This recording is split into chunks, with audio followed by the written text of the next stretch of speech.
Earlier today, Mary asked me, why did my cervix stop dilating at 8 centimeters? This is a short presentation to answer your question. I'm going to be speaking about first stage labor dystocia. So what we know is that this was your firstborn child, so your G1P1. Your baby was in a presentation which we call occipital posterior, so OP, and you experienced EPU, so early pushing urge. When you're 7 centimeters dilated. And to slow that down, you received an epidural for this early pushing urge. Then your progress of labor slowed down, so you're offered oxytocin. After 4 hours, you only had increased 1 centimeter more, so up to 8. And so you were diagnosed with failure to progress, and you were offered a C-section, and you gave birth to a beautiful 4,000 gram baby, which is a size that we call large for gestational age, just on the cusp. There's a lot of questions, so curious to know what other risk factors there were for you or for your baby during the labor and the delivery or prior, what other strategies were tried, any changes in the presentation, the position, a bit more details about the epidural I would have been curious to know, and also your knowledge and comfort with medical terms. So if I'm going too fast or too slow or too fast, you just let me know. I'm gonna just go over a little topo here. So first to go over fetal position. So your baby was in that occipital posterior position, which is, you can see the way the occiput lies in the uterus at the bottom.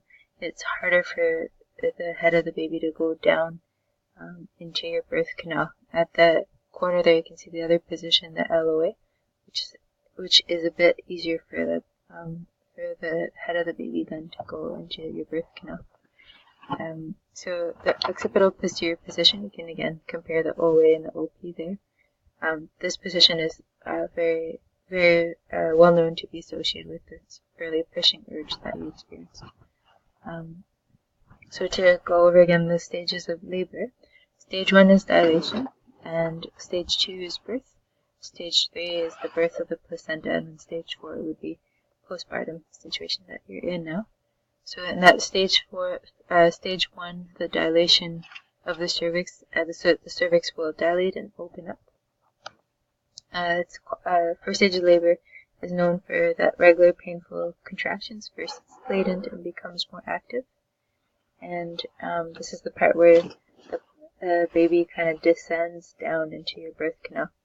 It's often recommended not to push at this time because your cervix is not quite ready yet, isn't quite open enough for your baby to come through. And there's been in the past some concerns that could tire you out physiologically or harm you, but now the understanding is more that it would just tire you out because it's too early on in the labor for you to pushing requires it's very draining, and so to try to keep your reserves for later in the game. So midwives have many different approaches to early pushing urge.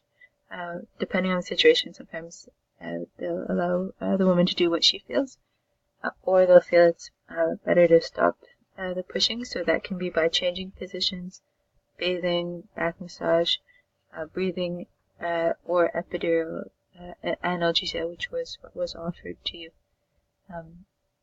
Just so you know, as many as 7.6 to 54% of women in labor will experience that early pushing urge. So what we now know about epidurals in labor is that the Cochrane review, which is a really strong level systematic review of the literature, shows that the first stage of labor is not so much impacted by epidurals, but there's too much variation in the research. But however, systemic opioids that you receive through the epidural can decrease the uterine activity in labor.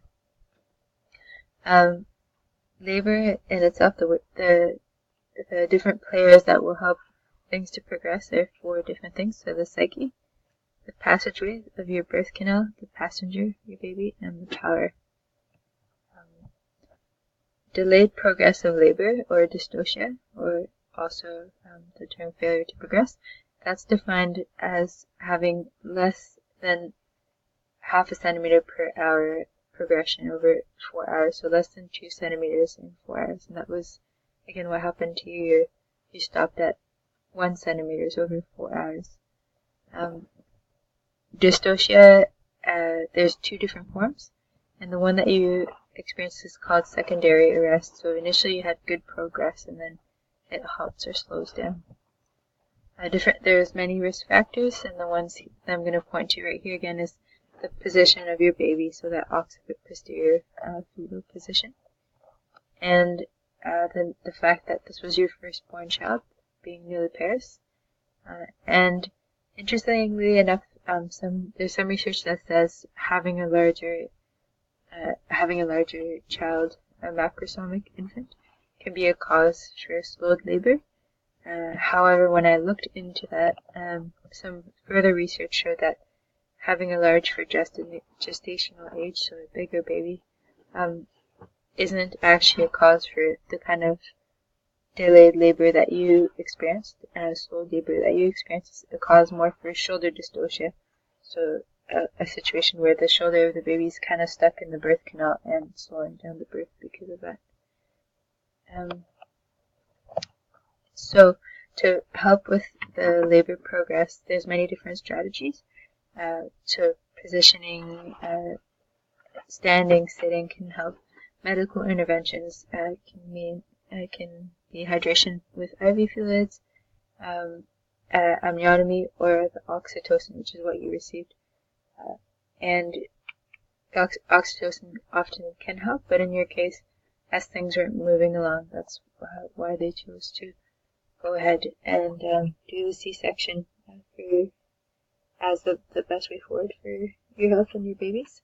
So I hope with this presentation I'm answering your question about why your cervix stopped dilating at 8 centimeters. We can go over this more slowly if you wish. Let me know if you have any questions. Here are my references to what I referred to in this presentation. And the last page is just a reference for the images. Thank you.